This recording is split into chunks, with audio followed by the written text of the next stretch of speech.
Hello, YouTube. This is the Galley La Podcast, and today we are going to be reviewing One Piece Manga Chapter 1175. Do you want to pronounce that? I think it's pronounced Needhugger. Needhugger. Okay. Yeah. Or I'm Needhuggy or Akainu. something.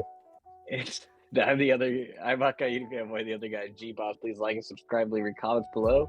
Thoughts on this chapter. Thoughts on this review. So basically, we have this great cover story of Koala and Sambo, and that's it. So Into we the move beat. on. Yes. Sanji frees Robin and the rest of the Straw Hats who haven't really been contributing too much, with the exception of Brooke. Yeah, kind of thoughts on this. So, do you think it's just purely an elemental thing, or is this an indication that Sanji might have some more, a lot more that meets the eye to his ability? I think it's probably just an elemental thing, but that could lead the fact if Summer gets back up that he would fight Sanji, because Sanji is like a counter to his abilities. Yeah, for sure. But right. Just speaking of Sanji, I found it weird. Like, he freed Robin and everything, but he's not like being like, oh, of course, Robin, of course I saved you. Do you love me or whatever? He's like oddly silent. Yeah. Well, Nami's not there, so that's probably part of the reason. Nami's right there. Yeah. But it's like, I don't know. It's just weird for him to be like serious, because even in like serious situations, he says something. Yeah. Wonder if he's thinking about what Gabon said. Oh, for sure. And then when you kind of get to this next section, right here, at the village. So yeah, we basically see the reaction to Loki and his dragon form right here, which is yeah. I mean, the design looks really cool. He looks insanely menacing, and I was really worried for a while that Loki was just gonna be this like kind of like gag character basically for his abilities, because he looks so intimidating already in his default form. But no, I guess Oda just wanted to go consistently through the whole thing. So but yeah, general thoughts on him, just making short work of kind of all the shadow creations. Yeah, I just want to know where the silhouette for Loki came from when he was supposed to marry Lola. Like the one for Kaido? Yeah, it was kind of like that, but like specifically Loki, because he was like potato shaped in that compared to what we actually got. Sure. But yeah, I like the design. It's kind of like the dragons from Punk Hazard, but more menacing. Yeah, for sure. Yeah, and so Summers basically, he's upset that they're all alive still on Loki and everything like that, and again, he wants to go for the people that are innocent and weak and defenseless. That's just something he likes to do. He tries to go in for the kill. Zoro actually does something, defends them, and then we see menacing Luffy, which I wasn't expecting, to be honest, to see him go this hard, in this scenario. I'd be kind of shocked if Summers got up for this. Yeah, I mean, that panel with him getting, after he got hit with his head literally splitting in half, that's peak One Piece comedy. Yeah, but yeah, that's one of, like, I would say that's almost like a Kaido level attack, like that he would have used against Kaido to beat him. But yeah, and I assume he was using Conqueror's Hockey right there, so there's like probably a strong indication that he's just not going to get back up already. Yeah, and that is kind of one thing that I'm noticing, that Luffy's kind of taking the center of attention from everything by fighting like all the big bad guys like on Egghead, he fought all the Gorosei, and not a lot of the side Straw Hats got to have their shine. And I hope it's not like this. Like, even like Sanji hasn't had like a big fight since Wano, really.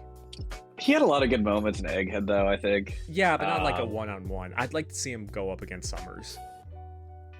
Yeah, because like Zoro got the fight with Lucci, but aside from that, he didn't.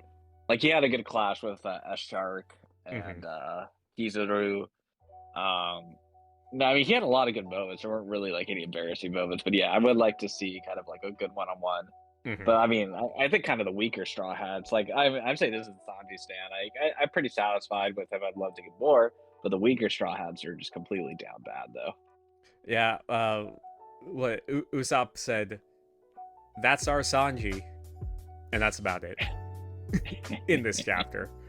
But yeah, Usopp needs to step up. Running out of time. Yeah. Running out of time. But one thing that I noticed, speaking of people not getting enough shine, it looks like Luffy almost stole Chopper. Remember Chopper had the scope ability where he would identify the target's weak points? He literally does that. He just took it. I know. Well, I saw a comment that said that was because they're both human fruits. So that's how he can do it. Interesting. Yeah. So that's how that works. Sure. Yeah. So, and then we basically see Scopper have this like reflection on the explanation that was given about the fruit, and from Chief Jarl, and they just start. They basically get into a lot of the details, and that Ragnar was basically the weapon that was defending it until someone was coming along, which I thought was kind of interesting in itself too. I assume the hammer had some type of devil fruit, maybe. So I was confused because I read the unofficial translation first and then the official one, and it seems like the official one cleared things up because so the weapon is called Ragnar. The squirrel is Ratatasker, and it said without its master, Ratatasker chose to inhabit his weapon instead. So Ratatasker is like in the hammer, but that also doesn't really explain how they could merge like that, because it seems like it's like a devil fruit thing. I don't know. Yeah. But it also seems like Ratatasker is like as old as the Nika legend, because like this old god of war was fighting against Nika.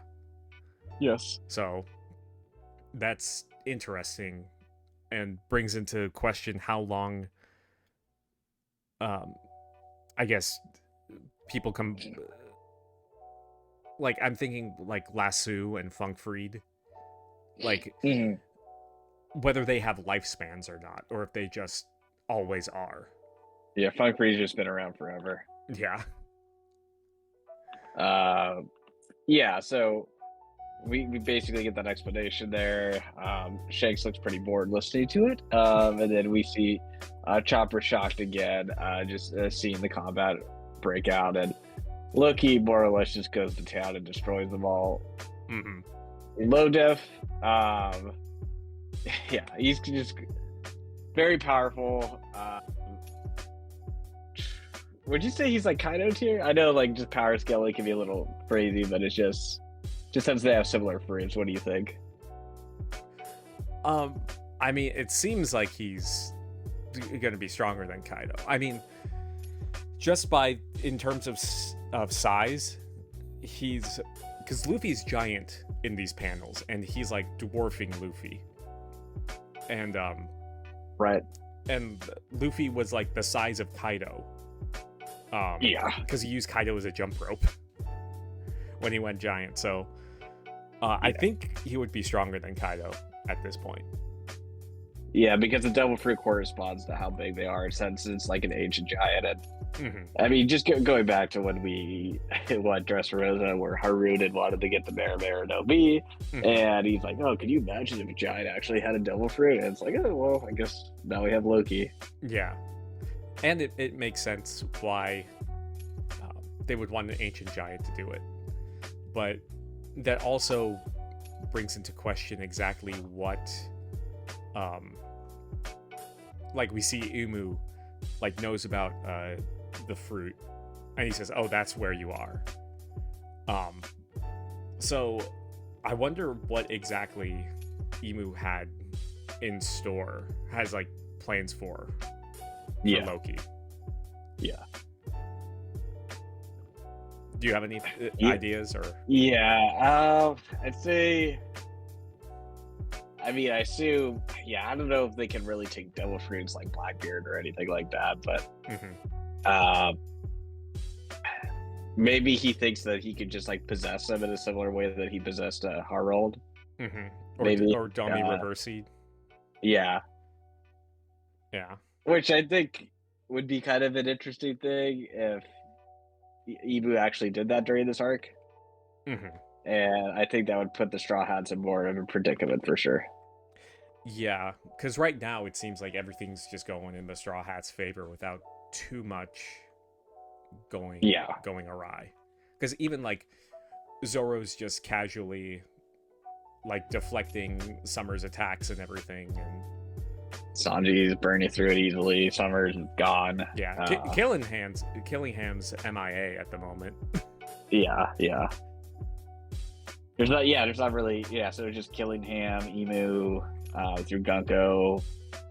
And one thing I do find interesting, whatever the revolutionaries are doing at Mary Joa, it doesn't seem to be too much of a big fight because we don't see that much damage being done right now. Yeah. I mean, they could be just sneaking around. Yeah, so they just said, maybe Shamrock already low-diffed them already, but off screen, but yeah, there doesn't really seem to be too much going on that aspect. But yeah, so do you have any closing thoughts, or?